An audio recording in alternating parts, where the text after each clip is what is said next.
ఈ వీడియో కొత్తగా ఇల్లు కట్టే వాళ్ళకి చాలా ఉపయోగపడుతుంది ఫ్రెండ్స్. స్కిప్ చేయకుండా లాస్ట్ వరకు చూడండి. సొంత ఇల్లు కట్టుకోవాలని చెప్పేసి ఎంతో మందికి కళ ఉంటుందన్నమాట. అలా కట్టుకోవాలి, ఇలా కట్టుకోవాలి అనమాట. అటువంటి వారికి, తెలియని వారికి నేను చెప్పే సూచనలు చాలా ఉపయోగపడతాయి. స్కిప్ చేయకుండా లాస్ట్ వరకు చూడండి. ఎలాంటి టైంలో మనం స్టార్ట్ చేయాలి, అదేవిధంగా తెలియక చాలా ఇబ్బందులు పడుతుంటారు ఫ్రెండ్స్. మనం ముఖ్యంగా ఇల్లు కట్టడానికి మనము తీసుకోవాల్సిన కొన్ని సూచనలు కూడా ఉన్నాయి. చాలా మంది తెలియక వాళ్ళ మొండి వ్యవహారాలతో బేల్దారులు కూడా ఇబ్బంది పెడుతుంటారు ఫ్రెండ్స్. బేల్దారులు ఇబ్బంది పెడుతుంటారని కాదు, కానీ వాళ్ళకి తెలియదు అనమాట. ఏ టైంలో ఇల్లు కట్టుకోవాలి, ఏ టైంలో వరకు మనం చేపించుకోవాలని తెలియక చాలా మంది సతమతం అవుతూ ఉంటారు అనమాట. అటువంటి వారికి చాలా ఉపయోగపడుతుంది అనమాట. మనం ముఖ్యంగా ఇల్లు ఎలాంటి టైంలో మనం కట్టుకోవాలంటే, మనము ఇల్లు స్టార్ట్ చేసేటప్పుడు వర్షాకాలం కానీ ఎండాకాలంలో కానీ, కొంతమంది వర్షాకాలంలో స్టార్ట్ చేస్తుంటారు, కొంతమంది ఎండాకాలంలో స్టార్ట్ చేస్తుంటారు అనమాట. కానీ ముఖ్యంగా మనము ఇల్లు స్టార్ట్ చేయాలంటే, ఇల్లు త్వరగా ఫినిషింగ్ కావాలంటే, మనం ఎటువంటి ఆటంకాలు లేకుండా ముందుగా మనం ఇల్లు కంప్లీట్ కావాలన్నా కూడా మనము ఎండాకాలంలోనే, అంటే రెయిన్ సీజన్ వెళ్ళిపోయి ఎండాకాలం స్టార్ట్ కాబోతుంది చూడండి. అటువంటి టైంలో మనం ఇల్లు అనేది స్టార్ట్ చేసినట్లయితే మనం రెయినీ సీజన్ వచ్చే సమయానికి ఇల్లు అంతా కంప్లీట్ అనేది అవుతూ ఉంటుంది అనమాట. కావున మీరు అట్లీస్ట్ జనవరిలో కానీ డిసెంబర్లో కానీ మీరు స్టార్ట్ చేసినట్లయితే ఇల్లు మీరు అనుకున్న టయానికి 4 months కానీ 6 months లోపల ఇల్లు కంప్లీట్ అనేది కంప్లీట్ అయిపోతుంది. ఇంకా మనం లోపల వరకు చిన్న వర్కులు చేయించుకొని ఇంట్లోకి వెళ్ళొచ్చు అనమాట. ముఖ్యంగా సపోజ్కి మనము ఒక మే నెలలో కానీ ఏప్రిల్ నెలలో స్టార్ట్ చేసామనుకోండి, 2 నెలలు 3 నెలలకి ఆల్మోస్ట్ అంతా కంప్లీట్ అయిపోతుంది అనమాట. అక్కడక్కడ కొన్ని వర్కులు, ఎలివేషన్ వర్కులు కానీ అవి ఇవి పెండింగ్ లో ఉంటాయి అనమాట. అటువంటి కారణాల వలన కూడా మనకి ఏమవుతుందంటే బేల్దార్లకి వర్షం రావడము. ఎందుకంటే ఇప్పుడు ఏప్రిల్ స్టార్ట్ చేస్తే మనకి 3 months కంతా మే జూన్ లో మనకి 12th కంతా వర్షాకాలం స్టార్ట్ అయిపోతుంది. కాబట్టి మనము అలాంటి వర్షాకాలంలో మనము బేల్దార్ని కూడా మనం ప్రెజర్ చేసేకి లేదనమాట. కావున మీరు త్వరగానే ఎంత వీలైతే అంత త్వరగా మీరు డిసెంబర్లో స్టార్ట్ చేసినట్లయితే ఈజీగా మనం మే జూన్ కంతా ఇల్లు అనేది కంప్లీట్ అవ్వడం జరుగుతుంది అనమాట. ఇంకా లోపల పని మనం ఎలాగో చేయించుకోవచ్చు అనమాట. ఇదంతా ఎందుకు చెప్తున్నా అంటే, మేము ఇది ఇక్కడ చూసారు కదా, ఇక్కడ ఇది వారికి చెప్పామన్నమాట.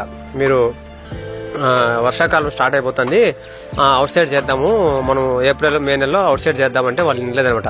వెనకపోవడం వలన మేమేం చేసామంటే, మీరు చేసేయండి, పోయినా కూడా పర్వాలేదు, ఎలా అయితే అలాగా మీరు ప్లాస్టింగ్ చేసి పోయినా కూడా మీరు మళ్ళీ చేయొద్దండి అలాగే ఇలా అన్నారనమాట.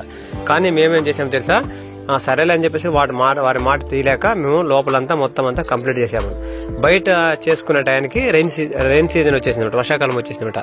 ఈ వర్షాకాలం రావడం వల్ల మేము వర్క్ అంతా ఓ రోజు అంతా చేస్తే అది అనుకోని టైంలో 2 గంటలకు కానీ 3 గంటలకు కానీ 5 గంటలకు కానీ సాయంత్రం 6 కానీ 7 కానీ వచ్చినా కూడా వచ్చేసి మొత్తం అంతా ఈ గోడ అంతా ప్లాస్టింగ్ అనేది వెళ్ళిపోవడం జరిగింది. ఇలా ప్రాబ్లమ్స్ ఫేస్ చేయాల్సి వస్తుంది అనమాట. కావున మీరు ఎంత సాధ్యమైతే అంత త్వరగా మీరు బయట పక్క చేసుకోవడం చాలా మంచిది అనమాట. ఇది సొంతంగా ఇల్లు కట్టుకునే వాళ్ళకి నేను తెలియపరుస్తున్నటువంటి సూచనలు అనమాట. మనం బయట పక్క మొత్తం అన్ని కంప్లీట్ అయిపోయింది అనుకోండి, రైనీ సీజన్ స్టార్ట్ అయినా కూడా మనము జూన్ నెలలో మనము లోపలంతా చిన్న వర్కులు కానీ లోపల ఏ వర్క్ అయినా మనం చేసుకోవడానికి చాలా మంచిగా ఉంటుంది. ఎంత వర్షం వచ్చినా కూడా మనకి ఎటువంటి ప్రాబ్లం కూడా ఉండదు అనమాట. కావున మీరు ఒకవేళ వర్షాకాలంలో వచ్చినా కూడా, ఒకవేళ మీరు ఏప్రిల్లో స్టార్ట్ చేసినా మే నెలలో స్టార్ట్ చేసినా, ఇల్లు కన్స్ట్రక్షన్ అయిపోతానే అవుట్ సైడ్ మీరు మే నెలలో కానీ జూన్కి లోపలే మనము అవుట్ సైడ్ ప్లాస్టింగ్ అనేది చేసేసుకోవాలన్నమాట. ఓకే, ఇప్పుడు చూడండి, మేమైతే వర్షం వస్తుందని చెప్పేసి ఈరోజు లోపల వచ్చి సన్సైడ్ బండ్లు అనేది చేయడం జరుగుతుంది. ఆల్మోస్ట్ మొత్తం అంతా కంప్లీట్ అయిపోయింది. సన్సైడ్ బండ్లు మాత్రం పెండింగ్ పెట్టింటామన్నమాట. ఇలా మనము వర్షం వచ్చినప్పుడు లోపల పని చేసుకోవడానికి చాలా అంటే చాలా మనకి అనువుగా ఉంటుంది. కావున మీరు వర్షం రాకముందే బయట చేసుకోండి, వర్షం వస్తే లోపల చేసుకోండి. ఓకే, ముందుగా అలాగ మనకి అవుట్ సైడ్ అయిపోయింది అనుకోండి, లోపల ఎటువంటి టైంలో కూడా ఎంత వాన వచ్చినా కూడా మనం లోపల అనేది ప్లాస్టింగ్ వర్క్ అనేది జరుగుతుంది అనమాట. బేల్దారులు కూడా ఇబ్బంది ఉండదు అనమాట. కొంతమంది అంటారనమాట, మీరు బయట లోపల చేసేయండి ఫస్ట్ అది ఇదని. వాళ్ళు మీరు బయట చేయండి, పోయినా కూడా మాకు మళ్ళీ మీరు తర్వాత చేయొద్దని అన్నారనమాట. కానీ మేము ఎలాగ ఉండలేము కదా అని చెప్పేసి ఒకరోజు చేసామన్నమాట. కాంపౌండ్ అంతా మొత్తం అంతా మేము ఇప్పుడు చేస్తున్నటువంటి పని అంతా వర్షానికి మొత్తం అంతా చార్లు మొత్తం అంతా ప్లాస్టింగ్ వెళ్ళిపోయింది. మళ్ళా ఎల్లుండి మార్నింగ్ వచ్చి మళ్ళా అన్ని టచ్అప్లు చేయడం జరిగింది ఫ్రెండ్స్. ఇలా ప్రాబ్లమ్స్ వస్తాయన్నమాట. దీనివల్ల ఏమవుతుందంటే బేల్దారులు కూడా వర్క్ సరిగ్గా చేయలేదని చెప్పేసి బయట వారింటి కూడా మనం కంప్లైంట్ అనేది ఫేస్ చేయడం జరుగుతుంది.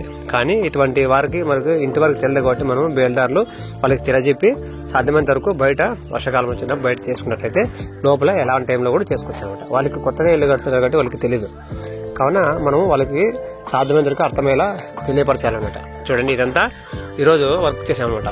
ఇది నిన్న చేసాము, అంతా పోయింది. ఇక్కడ చార్లు ఉంది కదా, మోట్లన్నీ తీసేసి మళ్ళా సల్లు కొట్టి మొత్తం మళ్ళా ప్లాస్టింగ్ చేయడం జరిగింది. కావున ఇటువంటి టిప్స్ అనేది ఖచ్చితంగా మనం ఫాలో చేయాలండి. వాళ్ళకు కూడా ఇంటి వరకు కూడా చాలా మందికి తెలియదు అనమాట. వాళ్ళు తెలియక చాలా సతమతం అవుతుంటారు. వాళ్ళకు కూడా టెన్షన్ అనేది ఉంటుంది, అది కూడా మనం అర్థం చేసుకోవాలి. వాళ్ళు ఇల్లు కంప్లీట్ అయిపోవాలి, త్వరగా కంప్లీట్ అయ్యాలని చెప్పేసి లోపల వర్క్ అయిపోతే లోపల టైల్స్ పట్టుకోవాలి, పెయింట్ పట్టుకోవాలని చెప్పేసి ఎన్నెన్నో అపోహలు వాళ్ళు లోనయ్యి వాళ్ళకి తెలియక వాళ్ళ మాట్లాడుతుంటారు. కావున మనము వాళ్ళకి సరైన రీతిలో మనం తెలియజెప్పినట్లయితే వారు వింటారనమాట. చూడండి, ఎలివేషన్ ఒకటి పెండింగ్ ఉండిపోయింది ఫ్రెండ్స్. ఇటువంటి సూచనలను పాటించండి.